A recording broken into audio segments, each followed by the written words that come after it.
action points, etc. And a proper timed agenda seems to be more, you achieve more than a free-for-all. A clear agenda that's sent out in plenty of time so that it allows members to prepare for the meeting. Meetings going on for too long. Yeah, okay. Okay, so that reiterates the importance of timing. Going off on tangents. Run over and the chair not controlling the meeting properly. They've sort of taken on the responsibility but aren't really doing the role properly in maintaining a sort of a flow in the meeting that meets everyone's criteria. And it's the lack of a quorum. There's nothing more annoying than turning out on a cold, wet winter's night and you find out there's only 3 of you turned up. Committees, generally speaking, good committees have terms of reference. They basically identify what that committee is entitled to advise on, decide on. Yes?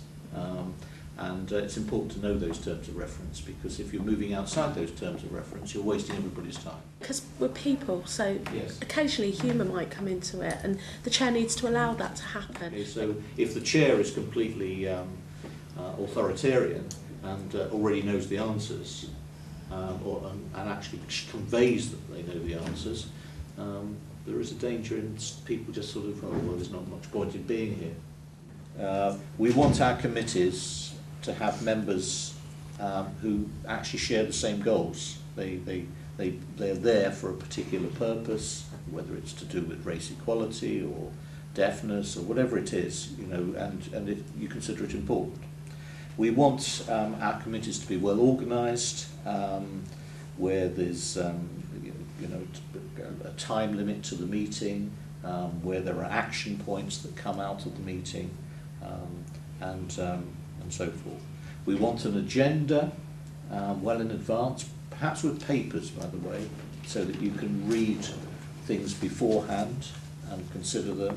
And we need basically to be well prepared, and the chair perhaps particularly, so that members have all had the opportunity to see the agenda, think about any issues coming up, and to read the papers pertinent, and so forth. To consult maybe others before the meeting.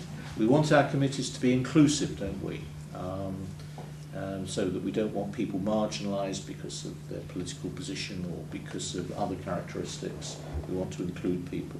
We want consensus as much as possible. We want to try to build consensus. It may not be wholly possible, but that is the ideal, isn't it? There to be an effective chair that is flexible in the sense that the chair facilitates discussion, but doesn't allow things just to go into the ether, but kind of keeps it on business, so that the terms of reference are adhered to, the agenda is followed, things are ruled out of order, you move on, so there's a sense of purpose. We want people on the committee to feel enthusiastic, so that they turn up, so there's a quorum, so they participate, and so there's kind of shared sense of purpose. I think those are the sort of key things. Avoid jargon as much as possible, avoid acronyms as much as possible. I mean, but it is obviously very important that the chair, you know, does have eye contact with members. You know, not lingeringly long eye contact, that would be embarrassing, but does sort of involve them and try to catch the eye, so that people are not allowed to some extent just to drift into the background, but also are encouraged to participate. If you're trying to get your case over to other people on the committee, that you actually get their eye contact as well. You know, so you've got to kind of engage them, okay? And to some extent that does involve not just the language you use, but also you know, eye contact and so forth. Also, you're going to be working out what's the best time to come in, okay? You know, because you've got some people who come in all the time, don't they? You know, yap, whatever the issue, they're back to their own issue, boom, boom, yap, bam. And it can be quite ineffective, that, because the rest of the committee are thinking, here he goes again, here he goes. Sometimes it does mean that there's a kind of repetitive nature to things. But what needs to happen, I suspect, then is that the chair needs to make sure that the business is done quite quickly, the repetitive business. You know, all right, minutes, matters, action, boom, right, we tick those. Matters arising, are there any? No, right, let's, really get through that as quickly as possible to focus, therefore, on things that need proper discussion. I'm slightly concerned about the prospect of balloting. I don't think that there are many people on this committee that don't have their own agenda.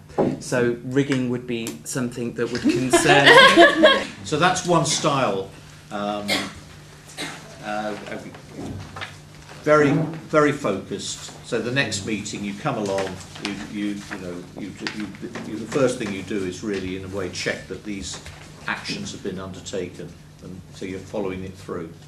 I suppose that's the problem with this kind of set of minutes, the action set, is that in a way it doesn't tell you very much about what was discussed. So if you're getting at that, you can have horrible, boring, silly, irrelevant debates about what X said and Y said, and you can have those situations where I want this minuted. But the secretary often is somebody who is not necessarily au fait with the jargon, the acronyms, the kind of intricacies and nuances.